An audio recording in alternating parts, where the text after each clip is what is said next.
Hello students, আশা করছি তোমরা সবাই ভালো আছো।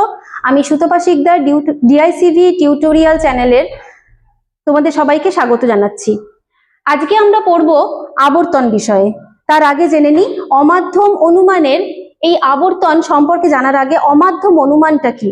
অমাধ্যম অনুমান হচ্ছে যে অনুমানে একটি মাত্র আশ্রয় বাক্য থেকে আমরা সরাসরি সিদ্ধান্তকে পেয়ে থাকি, তাই হলো অমাধ্যম অনুমান। আজকে অমাধ্যম অনুমানের একটা ছোট্ট অংশ আবর্তন বিষয়ে আমরা আলোচনা করব আমাদের ক্লাসে।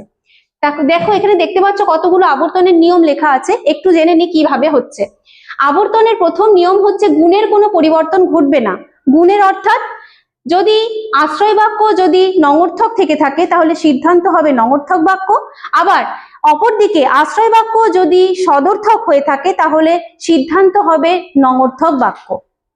তাহলে দেখতে পাচ্ছি এখানে কোনো রকম গুণের পরিবর্তন ছাড়াই আমরা কিন্তু আবর্তন করছি। আচ্ছা, এরপর চলে আসছি যুক্তিবাক্যের উদ্দেশ্যপদ এবং বিধেয় পদের একটা স্থানান্তরকরণ। তার মানে যদি যুক্তিবাক্যের উদ্দেশ্যপদ উদ্দেশ্য স্থানে বসছে সেটাই সিদ্ধান্তে কিন্তু বিধেয় স্থানে চলে যাচ্ছে। অপরদিকে ঠিক একই রকম ভাবে যুক্তিবাক্যের বিধেয় পদটি সিদ্ধান্তের উদ্দেশ্য স্থানে চলে আসছে। এইভাবে উদ্দেশ্য বিধেয় স্থানান্তরকরণ হচ্ছে। এছাড়াও যে মেইন আর একটা নিয়ম দেখতে পাচ্ছি, যে মুখ্য একটা নিয়ম দেখতে পাচ্ছি, সেটা হচ্ছে যুক্তিবাক্যে যে পদ ব্যাপ্য নয় তা কিন্তু কখনোই কোনোভাবে সিদ্ধান্তে ব্যাপ্য হতে পারবে না। ঠিক একই রকম ভাবে দেখতে পাচ্ছি, দেখো এখানে কয়েকটা উদাহরণ দিয়েছি আমি, সেই উদাহরণের মধ্যে দেখো কি বলছে যে কোনো মানুষ নয় অমর, একটা ই বচন, কোনো মানুষ নয় অমর। এইখান থেকে যদি আমি সমস্ত রকম নিয়ম ফলো করে একটা সিদ্ধান্ত নিতে চাই তাহলে কি পাবো? গুণের পরিবর্তন করতে পারছি না। অর্থাৎ দেখো যদি আশ্রয় বাক্য নঙর্থক তাহলে এখানে আমাকে সিদ্ধান্ত নঙর্থক রাখতে হচ্ছে, তাই জন্য আমি ই বচন নিয়ে নিয়েছি। এরপর যুক্তিবাক্যের উদ্দেশ্য পদ আর সিদ্ধান্ত পদের মধ্যে বিধেয় পদের মধ্যে কি হচ্ছে? একটা স্থানান্তরকরণ। দ্যাট মিনস এখানে দেখো উদ্দেশ্য পদে রয়েছে মানুষ, সেটা কিন্তু সিদ্ধান্ত পদে দেখো বিধেয়তে চলে আসছে, সিদ্ধান্তে আমরা বিধেয় স্থানে বসাচ্ছি।